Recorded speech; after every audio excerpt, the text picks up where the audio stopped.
Chase, and today I'm joined by a colleague at Utah State University, Clint Pumphrey, who's the Archives Manuscript Curator for USU Special Collections. Thanks for joining me virtually today. Yeah, it's great to be here. Great to see you again since we're all at home. I know. Yeah, it's been fun. You and I have been working on a few projects, and I thought it would be fun if we talked a little bit about your world and what you're working on. And in a way, kind of everything that we've been doing on this podcast is archiving, right? And is oral history and preserving in a way. And that's your whole world. But do you mind just sharing a little bit about kind of your role currently with USU and with special collections? Sure. So I'm the manuscript curator at Utah State University Special Collections and Archives. And basically what that means is I manage the university's historical document collections. Most universities have a department like ours, and they have sort of collecting missions. And a lot of times those collections are, often focused on sort of the local region, but also things that are significant to the university curriculum, strengths that the university has in its programs. And so, with the outdoor product design and development program, I mean, it's a natural partnership for us to work together to collect materials related to the outdoor industry. And so, while I am collecting a lot of local, pioneer diaries and business records and, things that deal with Cache Valley history and history of northern Utah, I'm also really excited to be a part of collecting the history of the outdoor industry as well. That's great. Yeah. And that's an initiative that's kind of come together in the last few years. What had special collections been acquiring items or collecting, building collections around the outdoors prior to this? Or what are some of the other outdoor collections that you've been a part of or the university has collected? Yeah.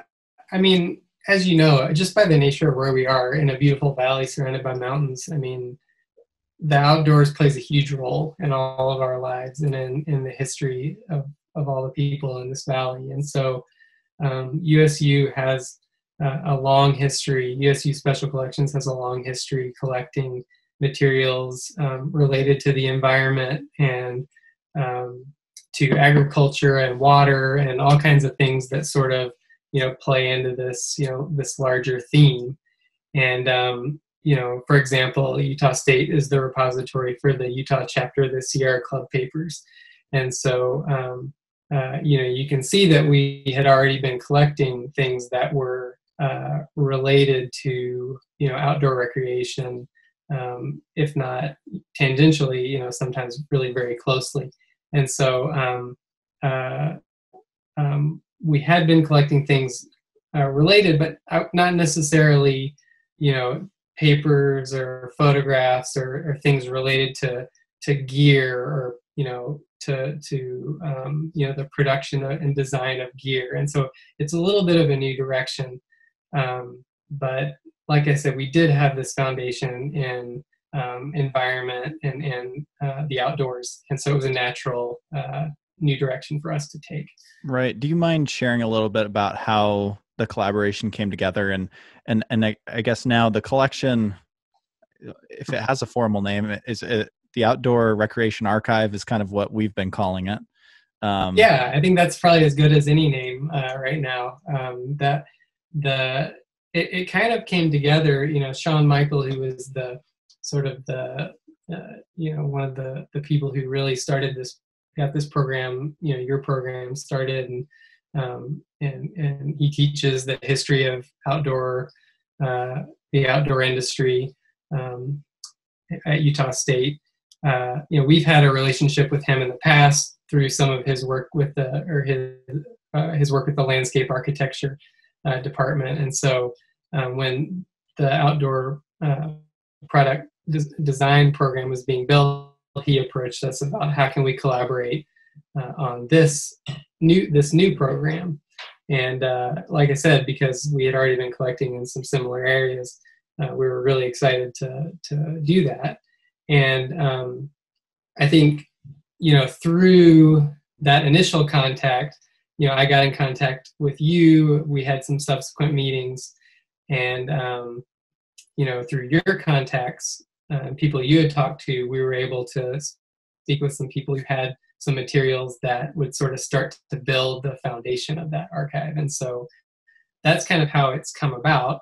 And I have a million ideas about what other directions to take it in, and we're working on some of those now. But that gives you a good idea of how we got started. Right.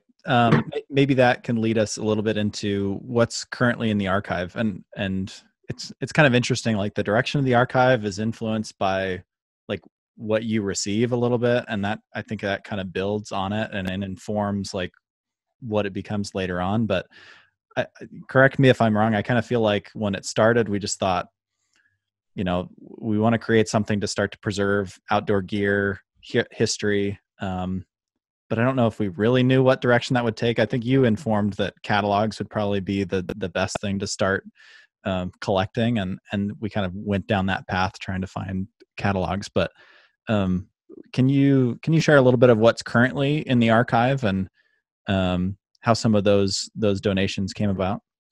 Yeah, so there are a lot of different kinds of materials in an archive. Books, handwritten documents, photographs that deal with businesses, with organizations that come from individual people.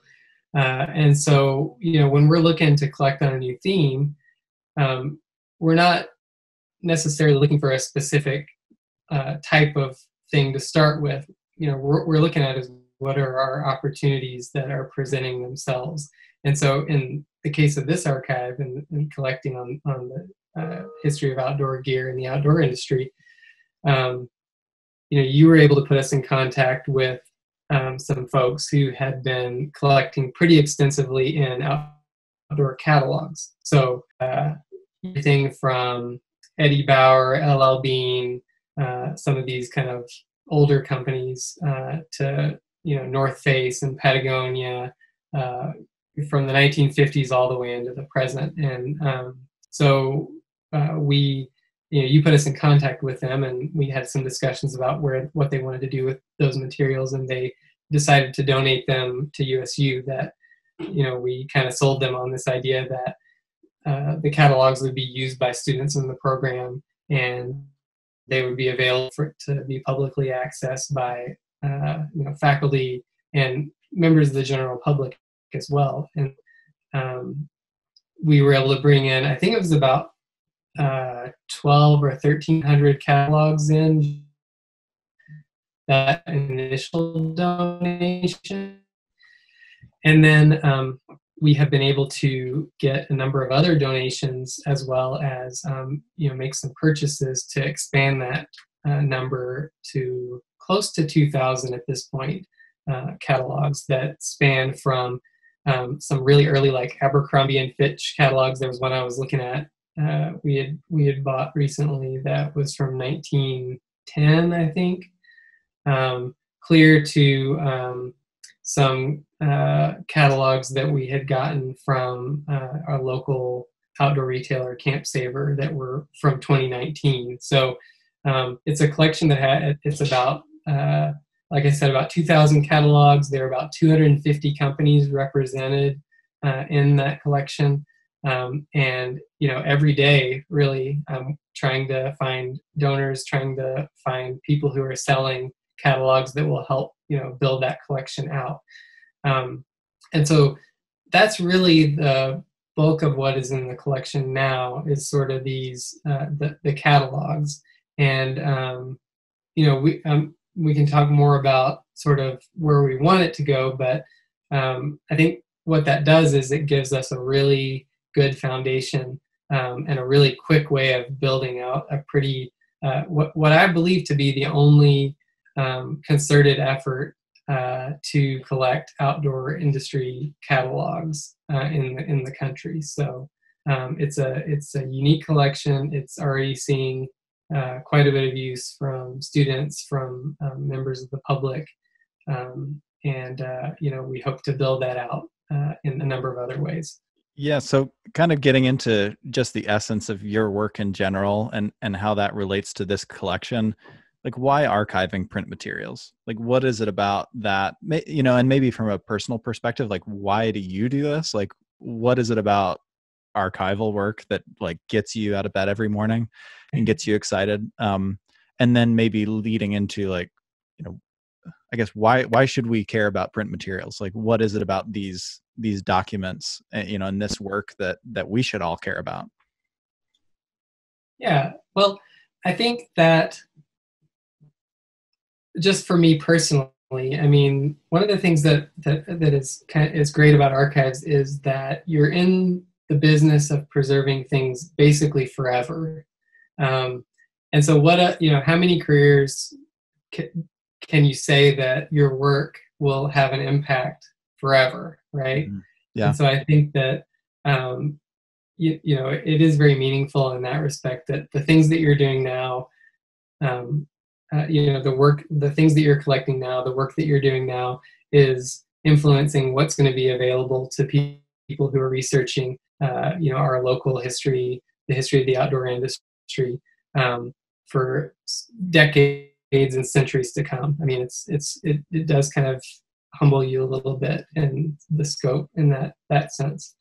But in terms of like, why should we care about print materials? I think this is a really good question right now, especially with, more and more things going online, and, Google Books, or, for people's personal websites, you're easily able to post things online fairly easily, and that can be accessible. But there's still a lot that we don't understand about preserving digital files and websites for the long run. There's a lot of complexity in digital preservation, and the files themselves, and the software that's used to open those files and make them viewable, and the systems that are in place to make the internet work, and think about how much all that's changed just in the last 30 years, and then imagine trying to make sure that we can continue to make those digital things accessible for centuries. I mean, think about how what a big problem that is, and what a big challenge that is. It is a challenge that people are taking on, but what we do know is that paper will last for thousands of years. We know it because there's paper that is thousands of years old, right?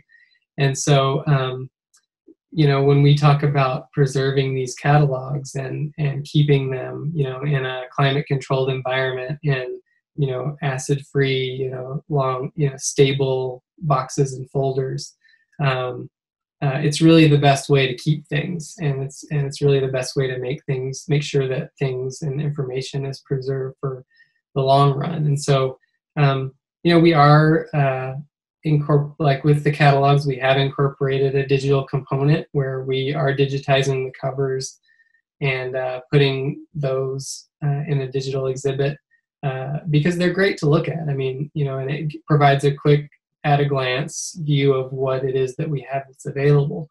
But in the end, even if we were to ultimately digitize a lot of the catalogs, we're always going to keep the paper copy because it is the most stable, and so hopefully we'll be able to.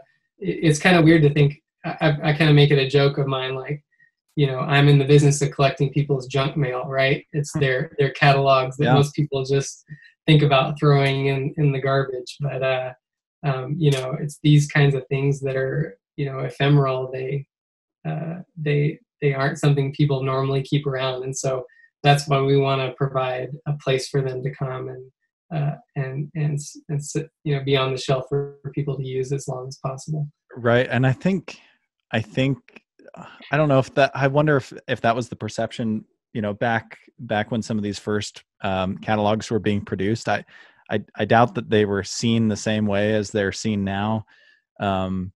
but it's interesting to look back at some of, especially the Chenard catalogs of, of Patagonia fame, right? Yvon Chouinard. Those catalogs are beautiful, and like each catalog cover is a piece of art. And it seems like a lot of the catalogs, and I think that's part of the motivation, right, for scanning the front cover is, yeah, you get a quick snapshot of what's in the archive, but a lot of those covers are beautiful. And it's sad that now we've kind of gotten to that point where a catalog is seen as junk mail. But I imagine back then it was like, oh wow, this is how I access products in the outdoor industry, right? Is for a lot of people it was, I order by mail, right? And this is how I get my gear. Yeah. Or this is how I find out like what's new and what's innovative and what's being created by these brands.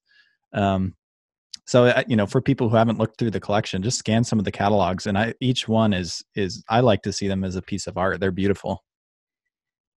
Yeah, you can definitely tell that a lot of effort was put into some of these early catalogs. You have to remember, like you said, back then, there weren't websites. The companies didn't have websites. They didn't have a social media presence. And so a lot of their marketing was done through their catalog. And so to have those covers that were kind of caught people's eye and drew people in, I mean, that was really important. And so I think, when you scroll through the gallery, that really comes across in some of those early catalogs, how beautiful they are. Yeah. I've recently been buying a lot of those LL Bean and Eddie Bauer catalogs and the early Abercrombie and Fitch, and they're all like paintings. They're like, obviously somebody spent a lot of time and effort, creating that image and using that image to communicate what the company wanted to say about themselves. And so I think they're really great, even just to look at, not to mention all the information that's inside them. Right. That kind of leads me into, and you alluded to it, how do you find new materials? Like you and I are both interested in growing this collection, and we can get into who it's for and who can access it. Really, anyone can access it, right? That's what the purpose is for. But can you share a little bit about the process of seeking out more of these catalogs? I know there were some key initial donations that really gave us, I feel like, the momentum and really legitimized the collection. And there were a few individuals that you and I connected with that had their own massive collections that they pooled together, right? And then donated those catalogs. And maybe you can speak to this more than I could. You were having conversations, but it seemed like the thought process was, we have all these cool catalogs, we've cultivated our own personal archives, these individuals, but what happens when we're gone, right? Will the people after us really appreciate these boxes of catalogs that they're going to find? And I feel like a lot of people are starting to think that could I give these materials to a university, a place that has a program where students can study them, a place where they're going to be safe in a temperature controlled, climate controlled environment, and they'll live on beyond me. Is that accurate to say, kind of how some of those conversations go down for you? And yeah, I mean, I think in terms of where do I find the materials? I think it's really hard to. I think the fact that we were able to find a group of people that had collected very extensively already, and at least with the catalogs, that gave us a really good head start, because it's really difficult for me to just kind of, really to find people. But then if I did find somebody to say like, hey, you should give your catalogs to USU, I mean, they're going to be like, well, why do you want them? What are you going to do with them? But, yeah, with that initial donation, we were able to, like I said, digitize the covers, create a digital exhibit that had those covers displayed in a really appealing way. You were kind of able to push some of that out on the Instagram. And so we were able to, once we found people who had materials we were interested in, we could say, hey, look at this, web page that we built, and like, look at what we're trying to do. And so, I mean, that was a really important part of starting this process. In terms of, how do we approach people and what kinds of arguments do we make about why they should give their things to us? I mean, having the program, the outdoor product design program is huge, because I think, a lot of times people collect these things, and they like to look at them, and they're very invested in them, and they get to a point where they're not sure what's going to happen to them. Do their kids want them? Are they interested in them? Do they know anyone who would want to take 50 boxes of catalogs and just store it at their house? Probably not. And so to be able to say, we can provide you with a place where you can deposit your catalogs, where they'll be kept in a temperature controlled environment. They'll be described and be publicly available. They'll be used by students who are essentially the next generation of outdoor product designers. I think that's really appealing, and it all just relies on the networks that you can build from those early donations. So I know the folks who collected that initial donation, they knew other people who also had interest, and they reached out to them, and we were able to get some materials from them.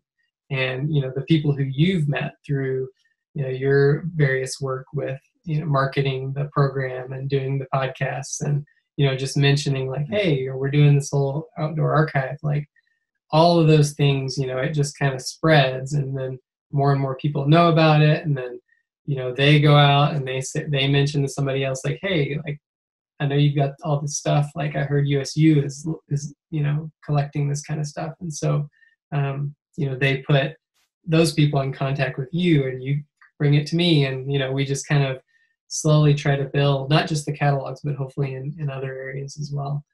It's been interesting.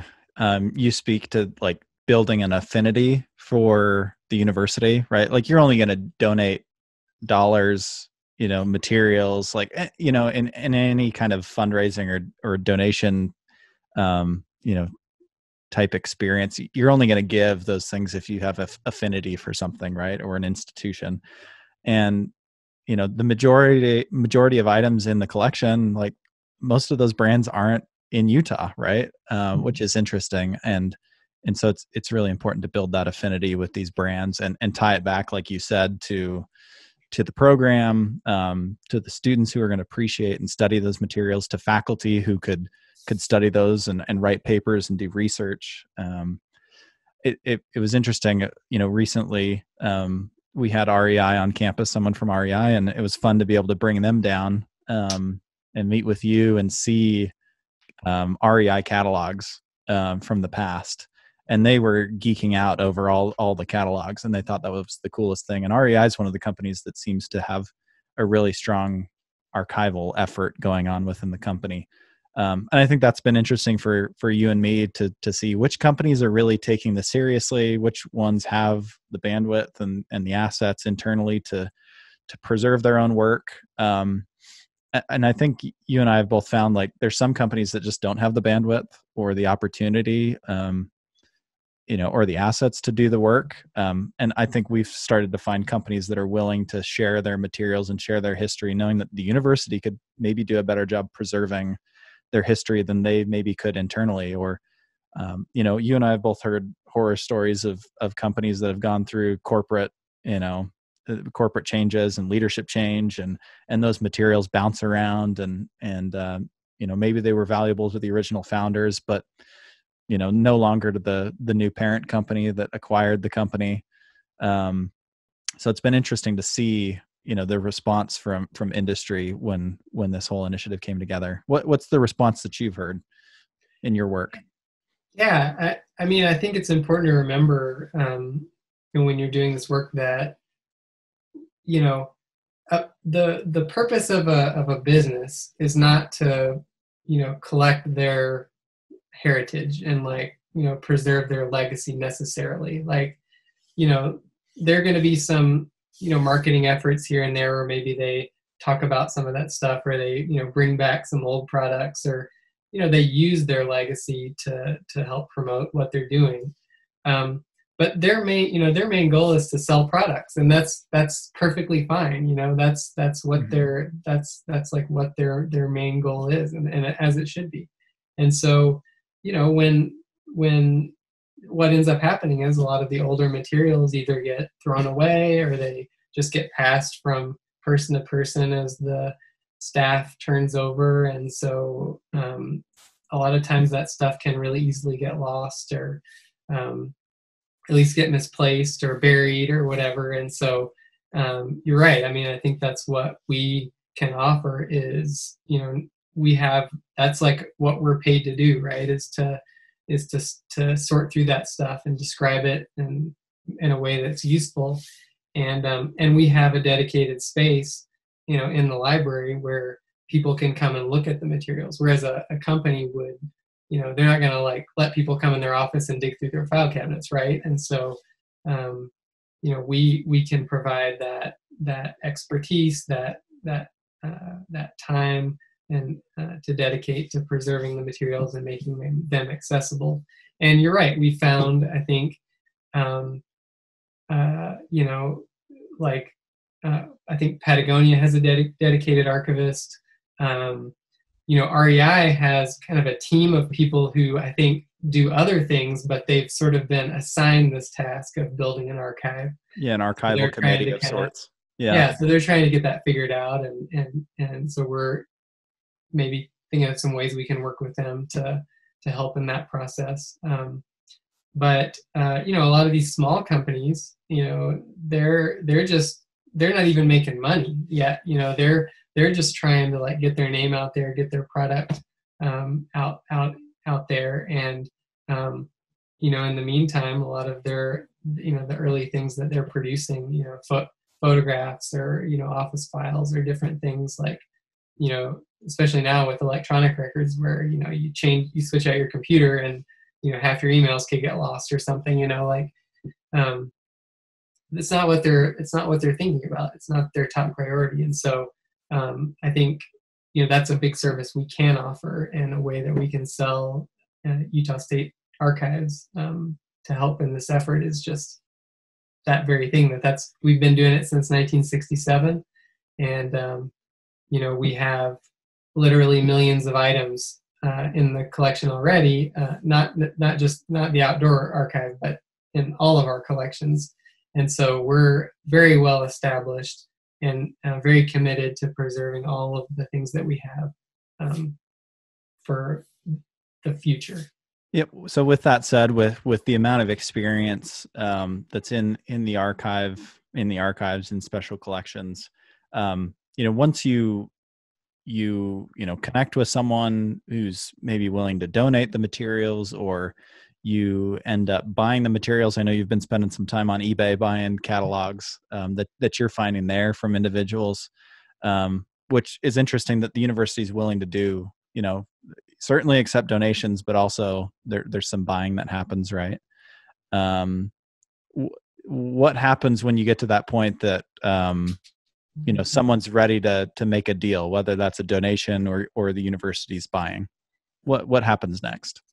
Yeah.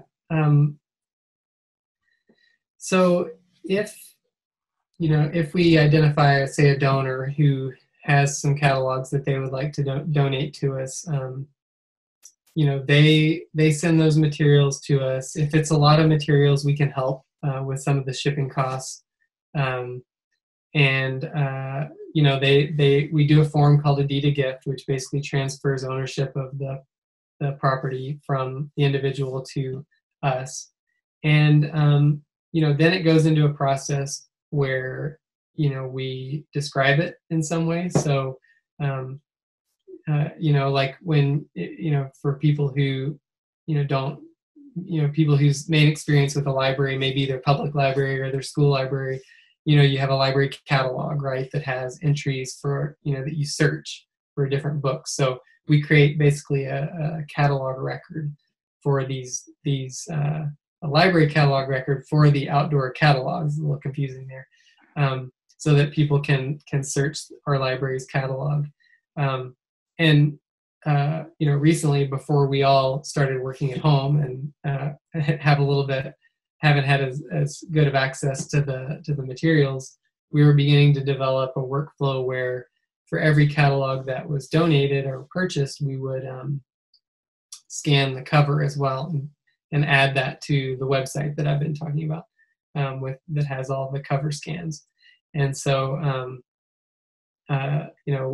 we put those material, then we take those catalogs, we put them in acid-free folders and acid-free boxes, and there's a location in our department on the shelf where they all go. And then if somebody wants to come look at the physical item, then they can come in the reading room and in USU's library in the lower level, and basically look at those materials in our department.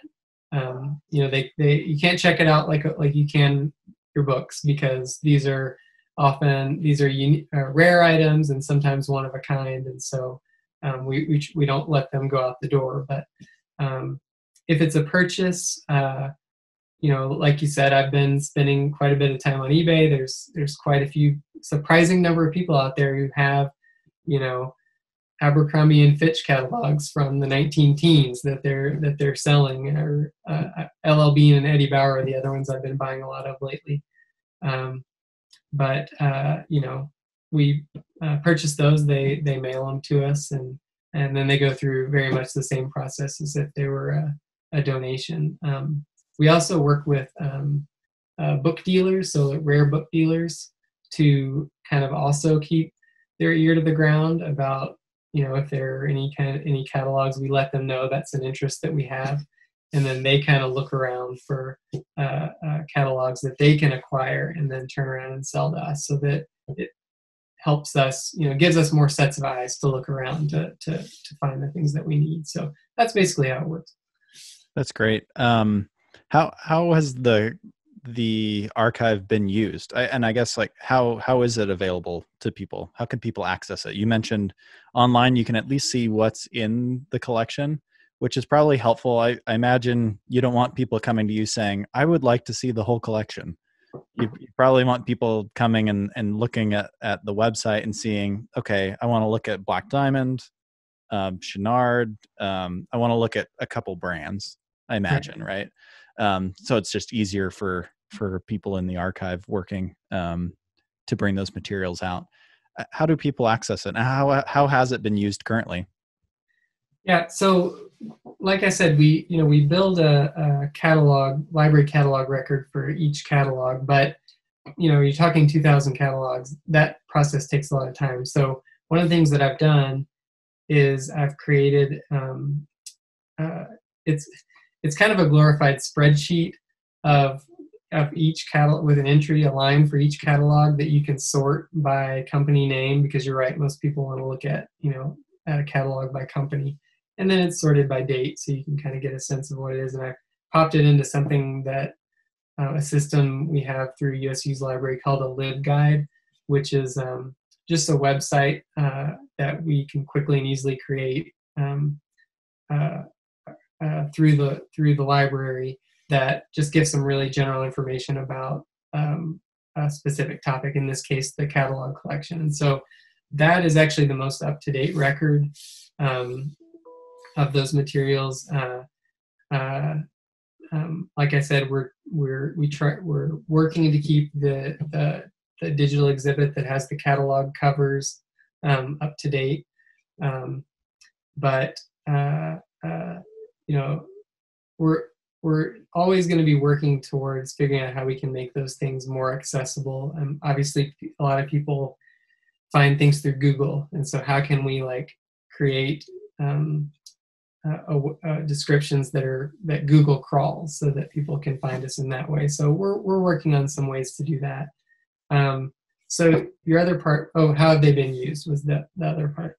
Yeah. So some of the use has been from people on campus. I've had a couple of classes that have come in, a couple of design classes from the Outdoor Product Development Design program. I basically pulled 4 or 5 catalogs from every decade represented in the collection. So the 19 teens all the way through the present.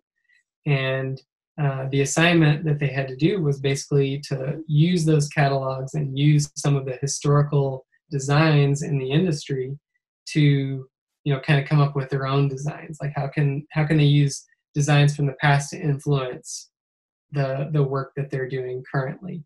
I mean, retro it's always a big thing, right? Sure, And so yeah. having those materials to use for inspiration has been really important. Part of the OPDD program is also, the history of outdoor outdoor industry. And so we've had that class has also used those materials where they get on the website, they find a catalog cover that speaks to them in some way, and they, write a little short essay about, what that cover speaks, says about the industry at that given point, and had to answer a few other questions about it. So, some of that use has been in the program, which is great. I mean, that's that was one of the main goals when we created it. But it's surprising too. We've had a couple of researchers who are from out of state who have found the collection online and have been curious about viewing the catalogs as a whole.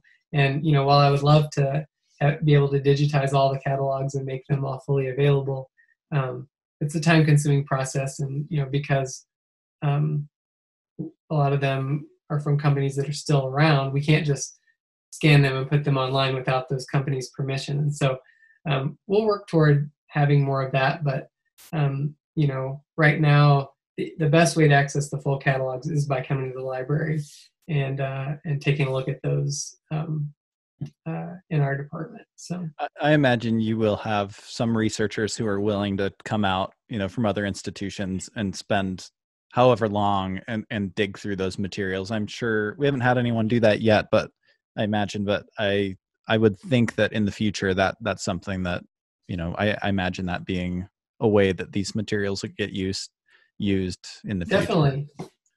I look, like I said, I've kind of, since we started doing this, I've looked around at different universities to see, what are they collecting in terms of catalogs specifically. And, they may have a pretty good run of Patagonia, or they might have a pretty good run of Eddie Bauer or, North Face. But no one is really collecting all of the companies all in one place. And so you have to think, and this one researcher in particular I'm thinking of was from New York, at a university in New York, and she was doing some research on the history of the outdoor industry, and she said,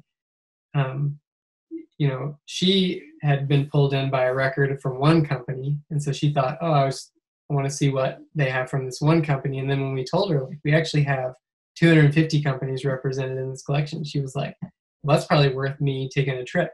Mm-hmm. And so, once we're all back on airplanes, hopefully maybe we'll see her.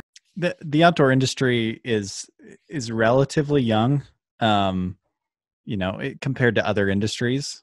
So I feel like there's a tendency for people in the industry to maybe not realize like how significant it is, how impactful the industry is. And a lot of the key founders of the industry are still around. The Yvon Chouinards are still here in some regards. And not speaking of him in particular, but I know some founders who just think, well, what I'm doing isn't necessarily significant. I'm just running a business.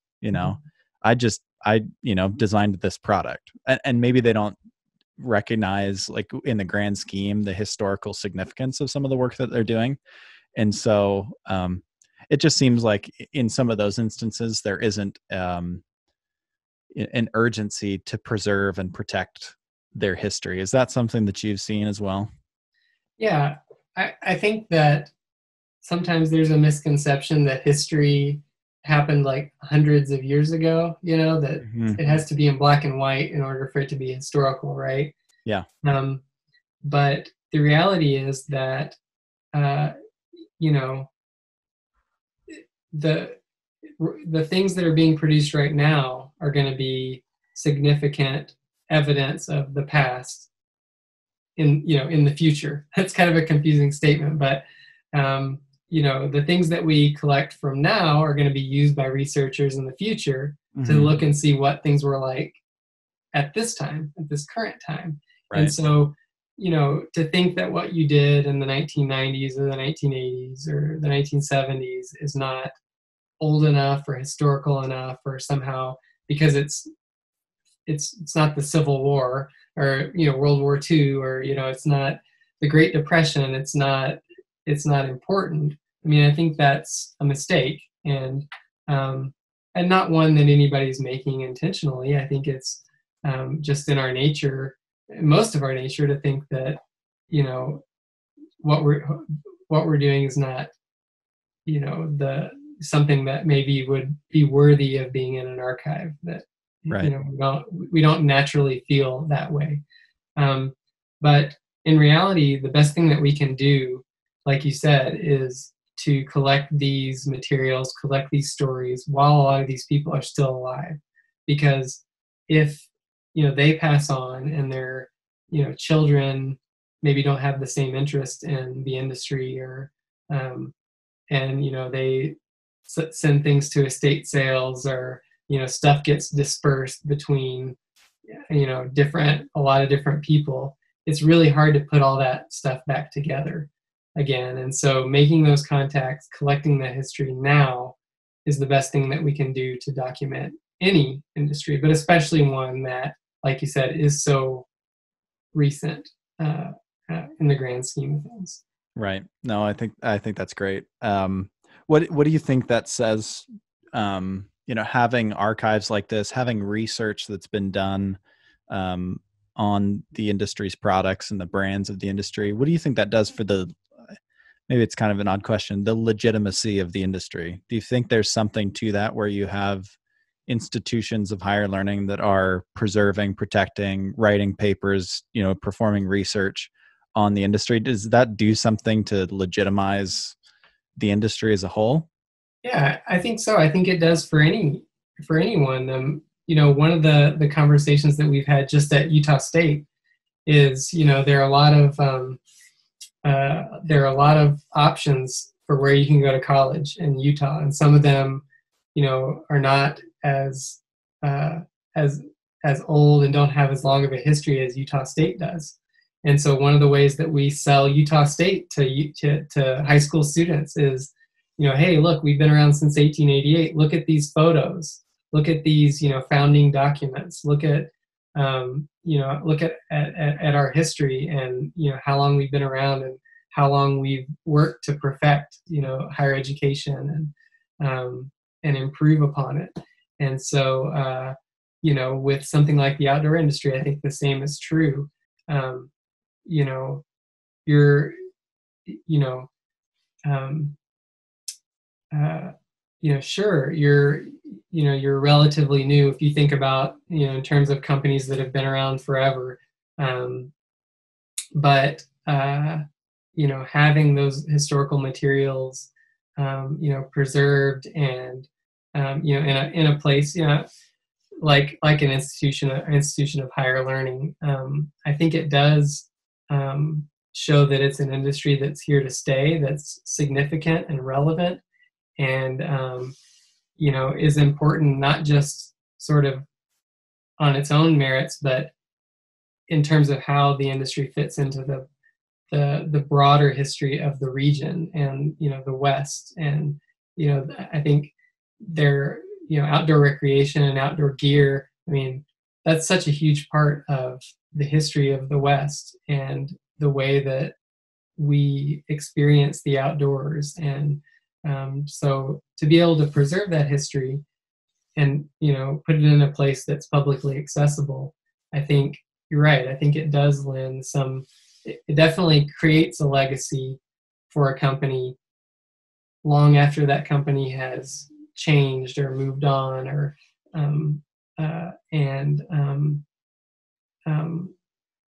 I hope that we can help in that effort. Well, I think it's, just you mentioned there at the end, to be able to preserve the history of, not all these companies are going to continue, right? And a lot of the companies that are in the collection have come and gone. And those those companies deserve to be remembered in a way, like they had an impact, right, on this industry, whether people remember or not. And so I think it's important to be able to preserve, especially those stories that are going to disappear, right? There's some of these larger companies that they're going to be around for a long time, but there's also a lot of little companies that deserve to be remembered. We talked about a few with Bruce Johnson on the first episode of this series. The Holyu bars of the world that are now coming back, right? People love a comeback story, and they love that vintage look and that history. And so some of these brands are coming back, which is interesting. But others have come and gone, and Bruce talked about a few. Frostline Kits is one that came and went. And but there's a lot of lessons to be learned from some of those smaller companies as well. That if they're not being preserved by us, who's going to do it? Someone else might, but who knows, right? I'd rather not take that chance and take the gamble.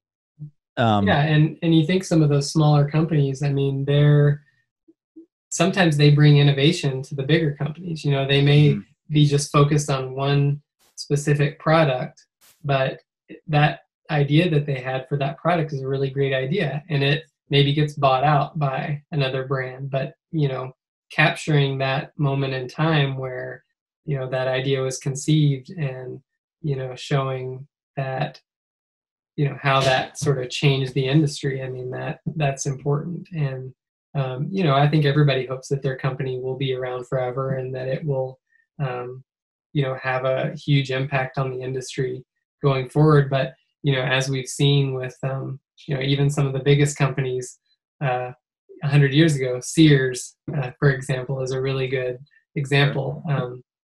Speaking of catalogs, right? People used to buy everything, and that used to be the Amazon of the early 20th century.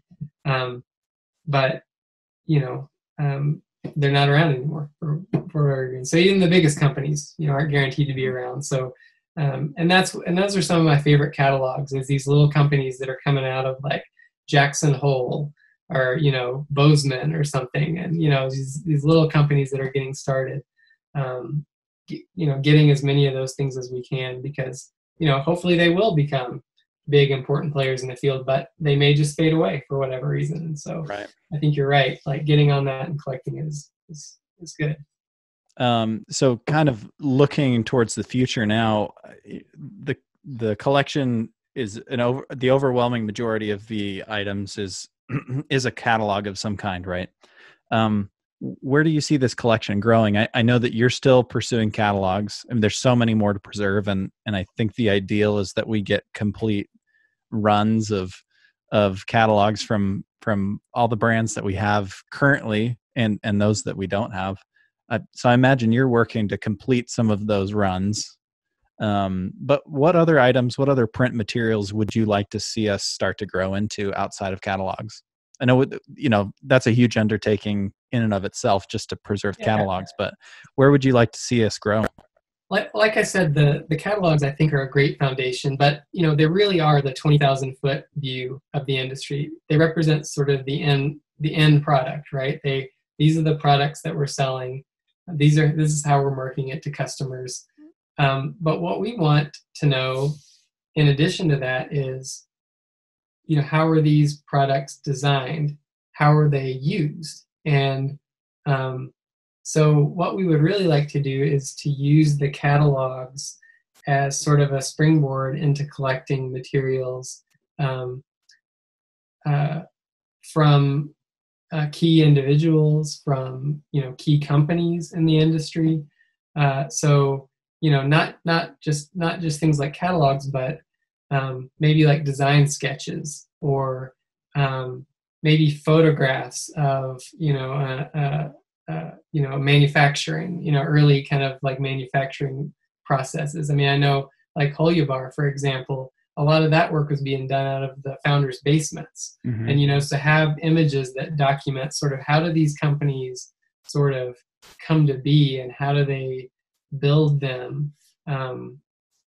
But not only that, but also, like I said, how do these products get used? I mean, I would love to collect more collections from people who are, important figures in climbing and mountaineering, and are kind of ambassadors for some of these different brands. What are some of the ways that they sort of push the limits of the technology and help sort of change it just based on the demands that they had on the equipment. I think there's a whole ecosystem of companies and recreationalists and that you could that exist out there, and in order to get the best in order to have the best record of the industry, you need to have all of those things represented. So the catalogs are a great start, and like I said, they provide us with a really good way to show potential donors what we've done, what we're capable of.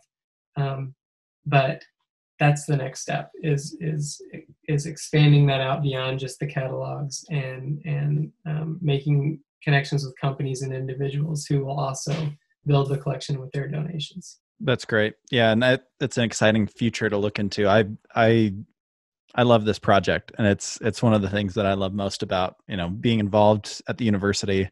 It's been fun to see it, from the beginning to what it is now, and the response that it has been received from industry. I just hear overwhelmingly positive things.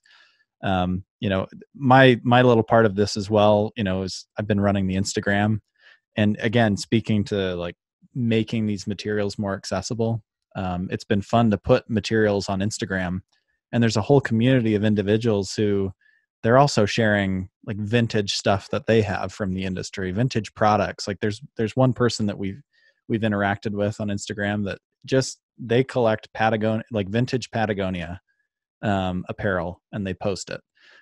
So there's this whole community of people that now, through a relatively new medium, are experiencing the collection. So any way we can make it more available I think is a positive thing, and has been fun to interact with people that way, and find other people who are super passionate about this. There's a lot of passion around this work, so I can only see it growing. So with that said, I know people can access, just a really quick view of the collection. It's limited. It's whatever we've posted, but I try to post every day. It's just Outdoor Rec Archive on Instagram. And then I know that you can access the exhibit. We can put that specific link in the description. I don't know if you have that on hand with you, but sure. But I sure, can yeah, put I think that in the description. a link to that digital, the digital exhibit with the catalog covers, as well as the inventory of all of the current inventory of all the catalogs. I think that would be great to put a link in the description. Okay, we'll include both of those, and then if anyone has materials that they're interested in donating or want to collaborate in any way, how's the best way to reach you?